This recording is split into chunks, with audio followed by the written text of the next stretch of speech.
Now in the next step we come to the question that what is the spreading principle in 3G WCDMA or 3G UMTS. For example, this is a signal of a user A, and it is a narrowband signal, and we multiplied this signal with the high rate signal, which is known as the spreading code. So when we multiplied this low rate signal, which obviously occupies low bandwidth, with a high rate signal, we get a high bandwidth signal. And when this high bandwidth signal or a high rate signal is modulated, we get this signal, which is then sent over the air interface to the receiver. You can say that this is our mobile station side and this is our base station side. So mobile station side and base station side, our mobile station is also known as the user equipment, and base station is also known as the node B. So when this wideband signal travels over the air interface, there is noise that is added. We are showing the noise signal as red, and also there would be interference from other users. For example, there is a user B, okay, which is using a different spreading code to spread its signal, and the communication of this user B is shown by the blue color. As you can see, this is the blue interference for another user, and our intended user A, whose communication we want to decode at the base station, is in the green color. So this composite signal consists of the intended or the required user signal, which is shown in green, the interfering signal, which is shown in blue, and the noise signal, which is shown in the red. And when this signal is received at the antenna of the base station or node B, first it is demodulated, and then as we want to recover this signal, so we would multiply it with the same spreading code that is being used here at this point. We would multiply it with this spreading code. Then what would happen? Then this wideband green signal, which is our desired signal, would become despreaded. Why it becomes despreaded, we will discuss about it in the next slide. But on the other hand, this blue signal, which is the interference, it would not be despreaded because it had been spreaded using a different code by user B. And so in the next step, and at the same time, noise, which is narrowband, as it is multiplied by the spreading code, it would become spreaded. So we get our intended signal, which is the green signal, and we see that there is a difference in level between this green signal and the other non-intended signals or the non-required signal. There is a level difference, and this level difference between green signal and the other noise and interferences is known as processing gain, and we want the processing gain to be as high as possible in the CDMA systems. Now we come to the spreading signal. So here we see that user A has a low bandwidth or low rate signal. So this is the communication of user A, and here we can see that a bit of user A occupies much greater bit duration.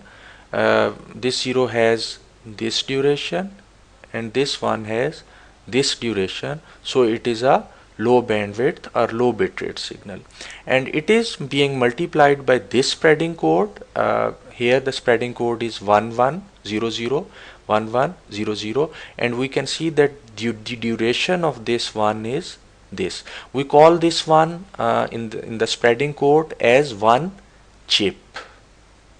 Okay, this is one chip, this is another chip, this is another chip, this is another chip. So we can see that chip rate is much higher than the bit rate of the user A. So when we are multiplying this low rate signal with this high chip rate signal, so here 1 is represented by the negative level, here we see that 0 is represented by the positive level. So this 0, this 1 is when multiplied by this minus 1, or this positive level is when multiplied by this negative level, we get a negative value. this, and when this positive is multiplied by this negative, we get a negative value. When this positive is multiplied by this positive, we get a positive value, and when this positive is being multiplied by this positive, we get a positive value. And here this positive is being multiplied by this negative, we get a negative value. So we see that this low rate signal, this low rate 0, has been converted into a high chip rate signal or a high bandwidth signal, so or a high rate signal. You can call it many ways, and this one is when multiplied by this, again multiplied by this, the same spreading code for the user A, we see that this negative value is being multiplied with this negative value, so we get a positive value. This negative value is being multiplied with this negative value, we get a positive value. This positive value is being multiplied by the negative value, so we see that this spreading code has been actually inverted. Okay, so this is the communication of the user, which is then modulated and sent over the antenna in the form of a wideband signal. Because it is a high rate signal, so it is a wideband signal. Now when this signal is received at the antenna, we need to despread this signal. So how we achieve that despreading? We multiply it with the same spreading code that we used for at the transmitter.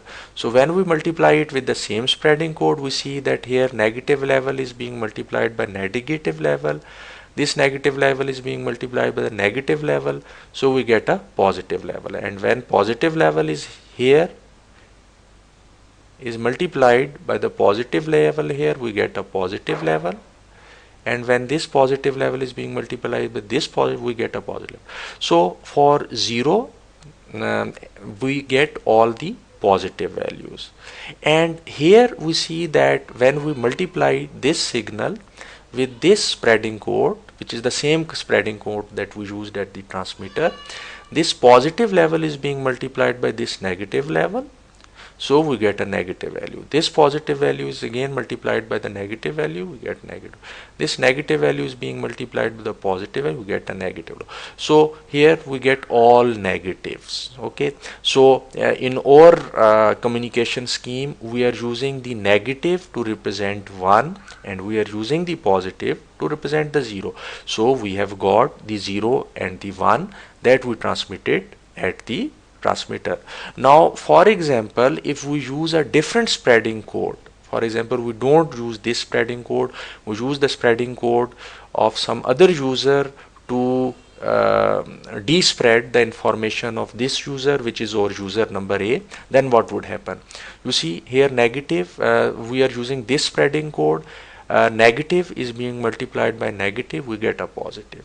And here this positive is multiplied by this negative, we get a negative value. And here this negative is being multiplied by this positive, we get a negative value. So we are getting for this bit, we are getting equal number of ones and equal number of positives and negatives, and when we add them up, we get a 0. And similarly for 1, where we are getting 1, we are also getting equal number of positive and negative levels, and when we add them up, we again get nothing, or we again get no level, neither positive neither negative. So we can only recover this information if we multiply it with the same spreading code that we used at the transmitter. We see that the spreading code here and the spreading code here is the same. So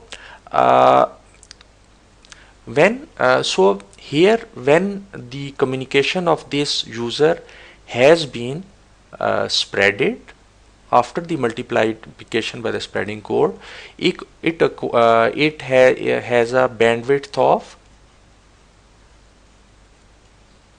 5 megahertz, and as it is being multiplied by a high chip rate signal, so it has a chip rate of 3.84 mega chips per second. Okay,